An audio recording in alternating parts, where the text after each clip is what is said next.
من نظری ندارم جناب خانم چون من خودم هم اشتراک نمیکنم، نماینده هم معرفی نمیکنم و مجلستان خراب هم نمیکنم. خوب است که دایر شود، دوستای اشتراک میکنن اشتراک کنن، حضوری نه آنلاین، چون تعداد او نشست کنفرانس اتریش خوب گذاشته نشده. من نمیخوایم که جای آقای مشهور کابلی و فوزی کوشی رو بگیرم، البته با احترام به شخصیتشان، یعنی جای اینا رو نمیخوایم کم بکنیم.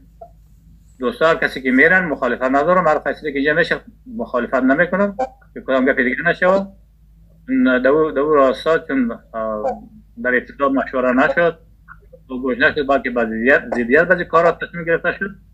نمیخوایم که دوستی که فعلا تنظیم شده و یک انسان گمیانه خراب بکنیم. هم تصمیمی که دوستان میگیرن خودشان تصمیم بگیرن، بران اشتراک بکنن، خدا بهشون قوت بیشتر بده. روالی که پیش آمده و تا این دم دایر شده و آمده اصلا مورد تایید من نیست و هیچ وقت من نمیخوایم که دو تا یک کنفرانس که مستقیم از آدرس یک حزب قدرتمند و جایگاه خود ما که از خود تاریخ داریم، بگران داریم، خبر نبوده باشیم، اشتراک نکرده باشیم، حالا دیگه در اینطور یک تصمیم عاجل دیگه ما حاضر نیستیم که برای جایگاه خود در یک جای در کنفرانس که گذشت ما میفهمیم که چی بود و چی گذشت و کی اشتراک داشت، باز ما بریم در اون اشتراک بکنیم.